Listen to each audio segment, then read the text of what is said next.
Mobile call को लेकर supreme court का अहम आदेश आ गया है। अगर आपकी कॉल ड्रॉप होती है तो मोबाइल ऑपरेटर आपको पैसे नहीं देंगे। इस बारे में ट्राई के आदेश को सुप्रीम कोर्ट ने रद्द कर दिया है और यह कहा है कि कॉल ड्रॉप के लिए कंपनियां अब जवाबदेह नहीं है। तो कॉल ड्रॉप के लिए ऑपरेटर जिम्मेदार नहीं है, यह कहना सुप्रीम कोर्ट का। Supreme Court has rendered a historic judgment today by striking down the regulation in terms of which telecom operators were going to be charged for call drops. They've struck down the regulation as being ultra-virus, unreasonable, and manifestly arbitrary.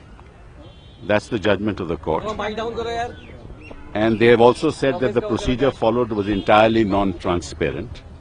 And they have said that Parliament should, in fact, frame regulations or a law in terms of which even subordinate legislation should be subject to principles of transparency, as is reflected in several judgments of American courts, including the American Supreme Court.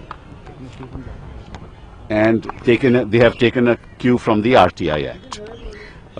I just wish to say that governments and ministers should not be populist when making decisions on behalf of government. If you want to please the people of India and want to become popular with them, do it in accordance with law, not outside the law. जब आप populist measures क्या प्रयास करेंगे और क्योंकि किसी को call drop minister बुलाया जाता है उसके लिए आप चाहेंगे कि मैं टेलीकॉम ऑपरेटर्स के ऊपर कॉल ड्रॉप के रेट लगाऊं, तो लोगों को खुश करने के लिए कानून का उल्लंघन नहीं करना चाहिए। और यही मैं सलाह दूंगा, आगे से भी समझ से कानून बनाना चाहिए, रेगुलेशन बनाना चाहिए। कोई आपत्ति नहीं है अगर आप वो लॉ के अंतर्गत हो, कानून के अंतर्गत हो, लेकिन कानून के बाहर नहीं होना चाहिए। दिल्ली हाईकोर्ट ने भी ट्राई के इस नियम को, हर्जाने वाले नियम को सही ठहराया था। ऐसे में अब सवाल यह कि आखिर किस आधार पर यह फैसला पलट दिया गया है। निपुण सहगल हमारे साथ इस वक्त जुड़ गए हैं, एबीपी न्यूज संवाददाता। निपुण, क्या कहा गया सुप्रीम कोर्ट में, किस आधार पर यह फैसला सुनाया गया है?